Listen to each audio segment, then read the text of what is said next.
হরে কৃষ্ণ ভক্ত সজ্জন, কেমন আছেন আপনারা সবাই? আমারও ভগবানে অনেক ভালো লাগছে আপনারা আশীর্বাদে। দেখুন ভক্ত সজ্জন, আজকে আপনাদেরকে নিয়েছি নবদ্বীপ ধাম। আপনার এটা হলো রাজাপুর যে জগন্নাথ মন্দির, রাজাপুর জগন্নাথ মন্দিরের পাশে আপনার আম বৃক্ষ বাগানের ভিতর দিয়ে যেতে হয়। অনেক গুপ্ত একটি জায়গা। এখানে আপনার গৌরাঙ্গ মহাপ্রভুর সাথে অনেক লীলাবিলাস করেছেন। গৌরাঙ্গ মহাপ্রভুর পার্শ্বদ শ্রীধর মহাপ্রভু। শ্রীধর প্রভু আপনার এতই দরিদ্র ছিলেন, তার কাছে কোনো টাকা পয়সা ছিলেন না, কিন্তু শ্রীধর প্রভু আপনার কলা গাছের যে খোল, এই খোল কেটে কেটে তারপর পাত্র বানিয়ে বাজারে নিয়ে বেচতেন। আপনার শ্রীধর প্রভু আরও কলার মৌচা বেচতেন। শ্রীধর প্রভু আরও কলা গাছের ভিতরে একটি ঘুমের মতন থাকে, এটা বেচতেন।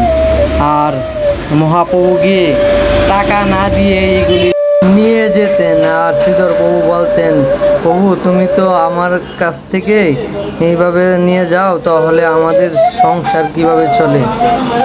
শ্রীধর প্রভুকে গৌরাঙ্গ মহাপ্রভু বলতেন, তোমাকে আমি শেষের দিনে আমি তোমাকে টাকা দিব। কোন টাকা দিয়ে দিবেন শ্রীধর প্রভু সেটা ওই সময় জানতেন না। কিন্তু কিছুদিন পরেই গৌরাঙ্গ মহাপ্রভু আপনার সন্ন্যাস গ্রহণ করেছেন। তারপর শ্রীকৃষ্ণ চৈতন্য মহাপ্রভু গৌরাঙ্গ মহাপ্রভুর নাম হয়ে গেছে। তারপর শ্রীকৃষ্ণ চৈতন্য মহাপ্রভু আপনার তারপর শ্রীধর প্রভু বুঝতে পারলেন, আরে আমি তো যার কাছ থেকে টাকা খুঁজছিলাম তিনি তো শ্রীকৃষ্ণ চৈতন্য মহাপ্রভু হয়ে গেছে। সন্ন্যাস নেওয়ার পর তিনি তো সাধারণ মানুষ নয়, তিনি তো ভগবান। আমি তো ভগবানের কাছে টাকা খুঁজছিলাম, অতদিন কী অপরাধ না করে ফেলেছিলাম আমি। আর গৌরাঙ্গ মহাপ্রভু তো বলতো ওই সময় আমাকে নাকি শেষের দিন নাকি বলে টাকা দিবে। কোন টাকা দিবে আমি গৌরাঙ্গ মহাপ্রভুকে একবার দুই চোখে দেখে জানতাম চাই গৌরাঙ্গ মহাপ্রভুর মুখ থেকে আমার শেষের দিন কোন টাকা দিবে। ভব নদী পার করে গোলক বৃন্দাবনে নিয়ে যাবে গৌরাঙ্গ মহাপ্রভু। এটা তো আমি জানতাম না গৌরাঙ্গ মহাপ্রভু কোন উদ্দেশ্যে ওই কথাটা বলতেন। হরি বল, রাধে রাধে। আপনারা সবাই দর্শন করতে পারতেছেন এই সেই শ্রীধর মহাপ্রভুর কলা বাগান। এগুলি এখানে কলা চাষ করতেন, এই সেই কলা বাগান। আপনারা সবাই দর্শন করুন ভক্ত সজ্জন, আর আমার সাথে থাকুন। আপনার শ্রীধর মহাপ্রভুর যে বাড়ি ছিলেন এই বাড়িতে আপনাদেরকে নিয়ে যাচ্ছি ভক্ত সজ্জন।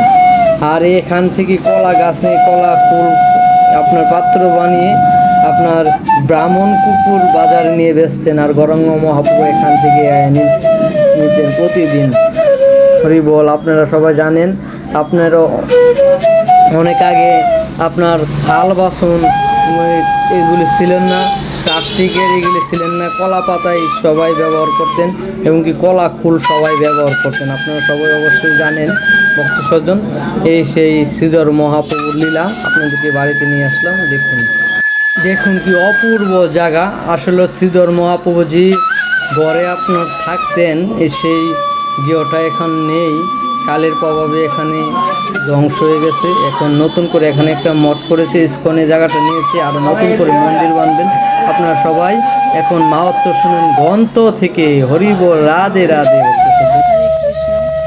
এটা হচ্ছে শ্রীধর অঙ্গন।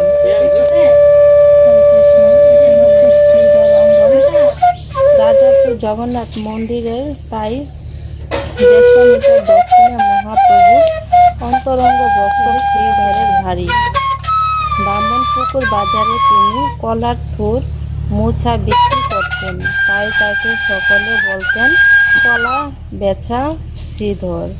মহাপ্রভু প্রতিদিন ব্রাহ্মণপুকুর বাজারে এসে শ্রীধরের কাছ থেকে কলা মোছা ফুল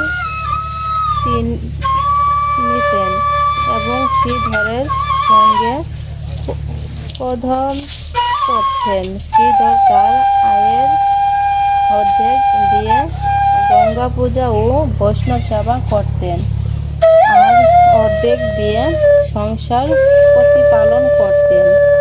মহাপ্রভু ভক্তবৃন্দের সঙ্গে হরিনাম সংকীর্তন করতে করতে শ্রীধরের গৃহে গিয়ে পূত পাত্রে জল পান করে তাকে কৃপা করেন।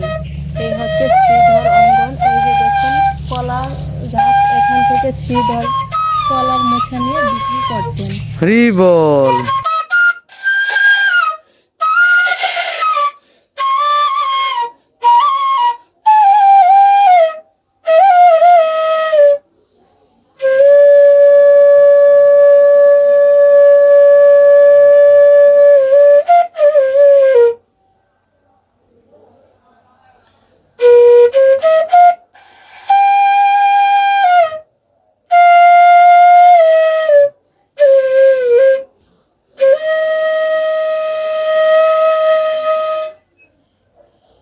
আর একটু বেশি বাদল